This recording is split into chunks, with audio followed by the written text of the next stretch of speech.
Pagsali namin sa Cebu, first time kami, di ba? So, para makilala kami, to represent the Lanao, Lanao Battlegrounds na lang yung ginamit namin. May Lanao pa rin. May Lanao pa rin. Yung mga kasamahan mo, alam na nila kung paano magbiyahe, may experience na sila? Wala. Yung pinsan kong handler namin, hindi pa nila alam, wala pang experience magbiyahe. First time kasi lahat namin yun, yung sa Cebu. Swerte, nakachamba naman din. Itong lugar niyo, Master, malapit sa dagat. Ano yung kaibahan pag ganito yung setup na malapit sa dagat? Kasi ang hangin dito. Oo, lugi ka dito, Master. I'm Coach Vernon Martinez Ramos.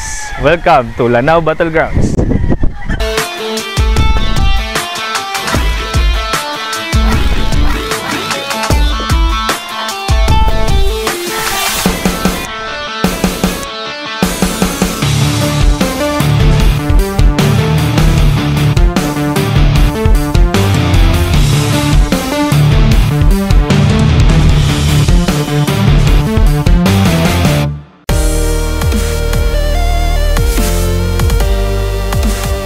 Mga Master, kumusta? Hinaot o kira ka? This episode, Master, very special. Binyahin natin ang province of Lanao del Norte. Specifically, ang bayan ng Maigo. This morning, kaibigan natin to, no? Participant ng ating Master sa Rueda Season 1. And also, one of the champions. Very first ever Master sa Rueda natin. Walang iba, may-ari ng Lanao Battlegrounds, si Kurt Ramos. Good morning, Master. Morning, Master. Bati ka sa ating mga subscribers. Welcome dari sa kuan, Maigo. Mayong adlaw ninyong diyan tanan. Si Kurt Vernon Ramos, isang simpleng kuan lang. Baguhan na mananaw dito sa Lanao. Nagumpisa ito sa 2023. 2 years pa lang. Ba't yun yung naisip nyo na entry at saka pangalan ng farm? Yung entry name namin na Lanao Battlegrounds kasi pagsali namin sa Cebu, first time kami, di ba? So, para makilala kami, to represent the Lanao, Lanao Battlegrounds na lang yung ginamit namin. May Lanao pa rin. May Lanao pa rin. So, nag-participate kayo doon sa Cebu, biyahe from Lanao to Maigo talaga, no? Malayo pa sa pier. Kasi anong biyahe niyo? Maigo to Osamis, and then Osamis to Cebu. Yes. What are the challenges, Master, nung first time na binyahin nyo yung mga alaga? Mahirap. Baka magpalyar yung mga scholar nating manok. Pero so good. Wala namang diferensya.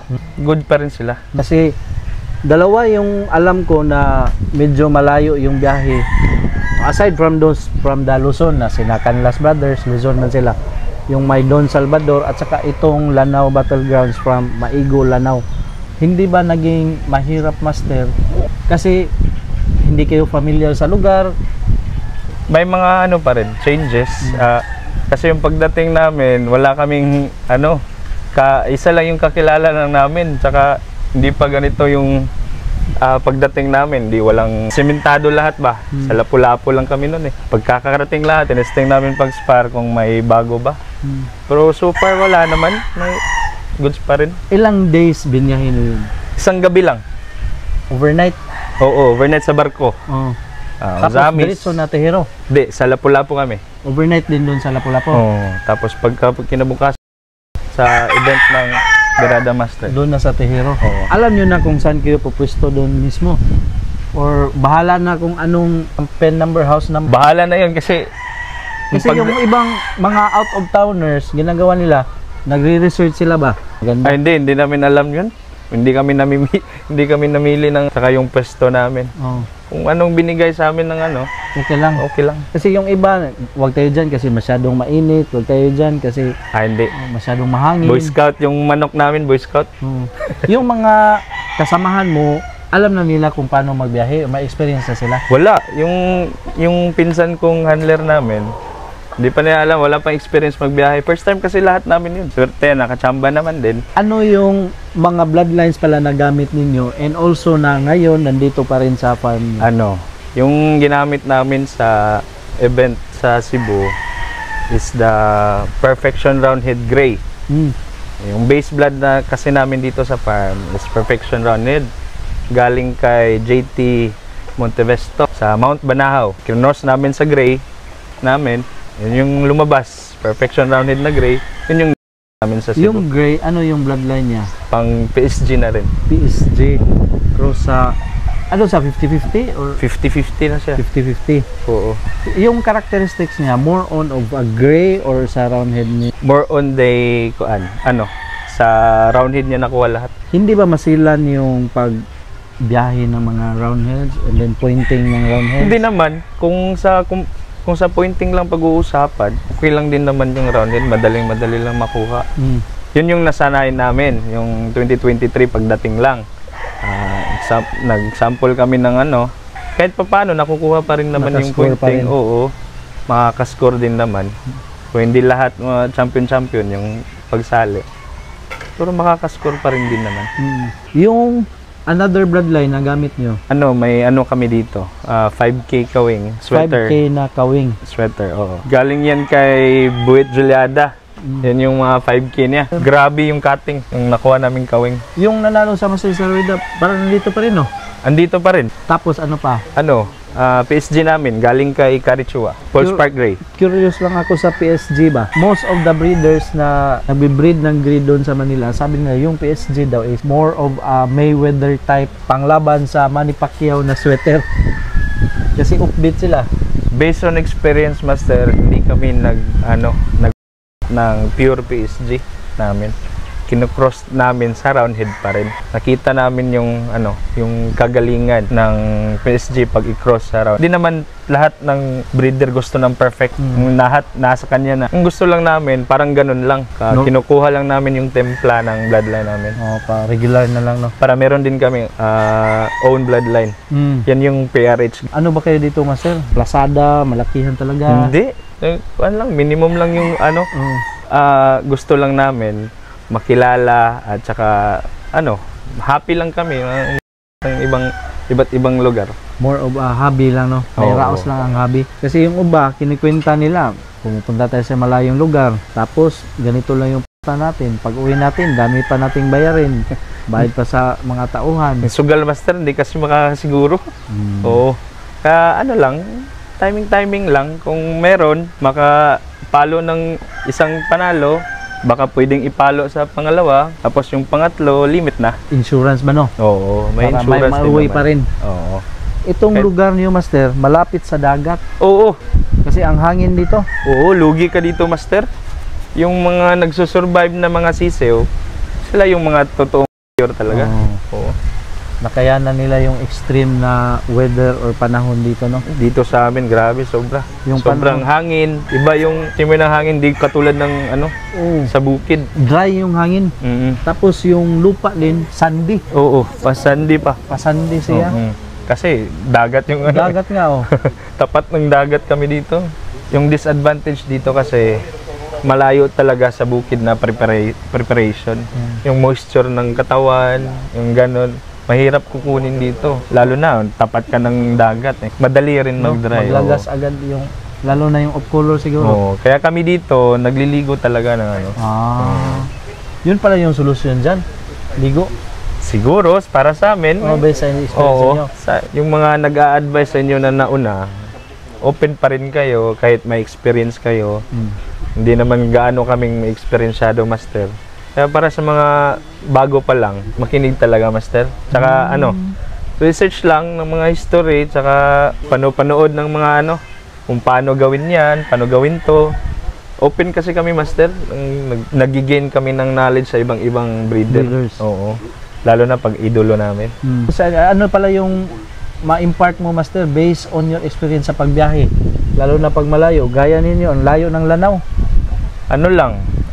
Magbiyahe kayo, dapat full relax. Yung scholar nyong Pumapayag ba yung barko pag doon mo pinapasok doon sa sa aircon na accommodation? Pwede ba? Pumapayag din naman. Pwede na. Oo. May kung may papeles ka sa shipper. Walang problema yung barko mo pag may papel. Mga baguhan kagaya ko. Kung papasok kayo sa pagmamanok, hobby niyo lang yan, mag-aalaga kayo ng maayos. Saka love niyo lang yung passion niyo.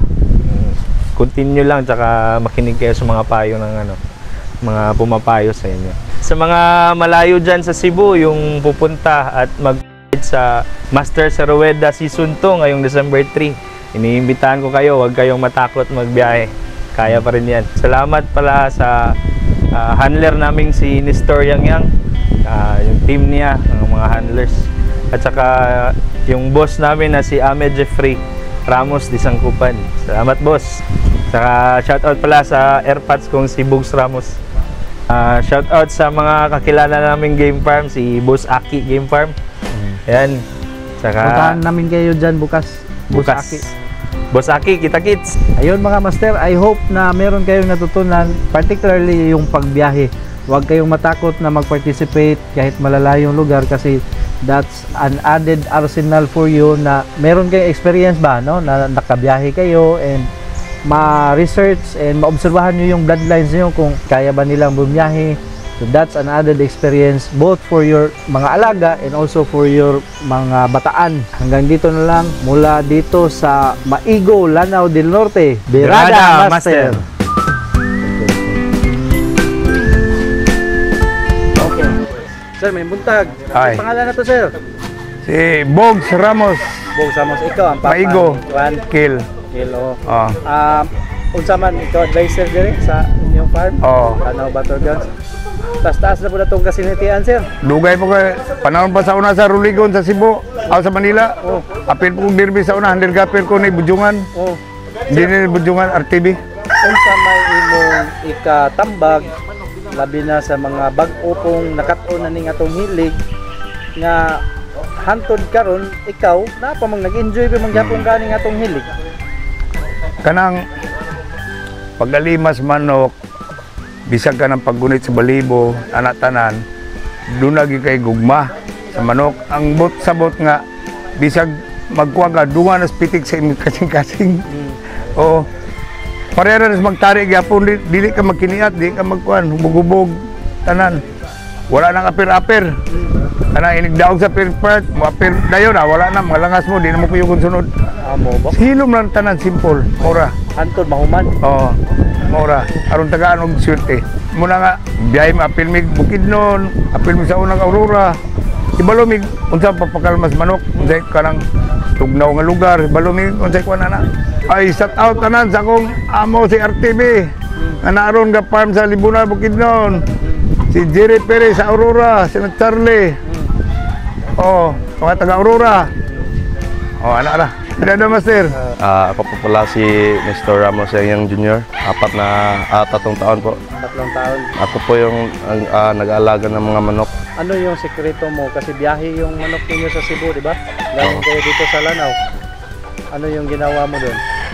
Observation lang po sa manok. Tsaka may halong swerte po. Halong swerte. Shoutout sa sa mga kakilala ko, especially kay Aki Game Farm.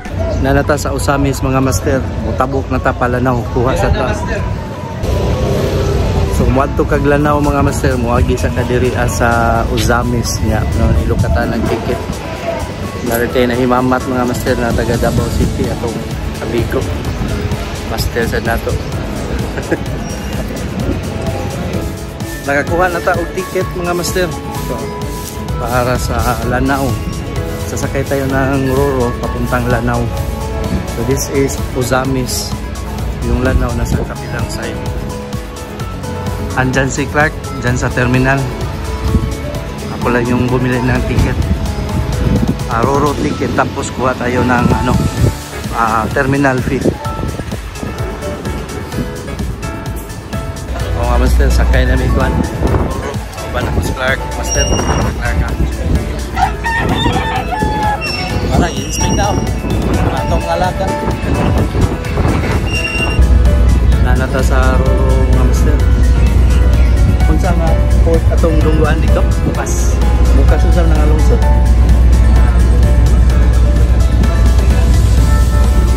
Lanao, yapon ng Lanao. Lanao dito. Musta man yung mga pag-picture-picture?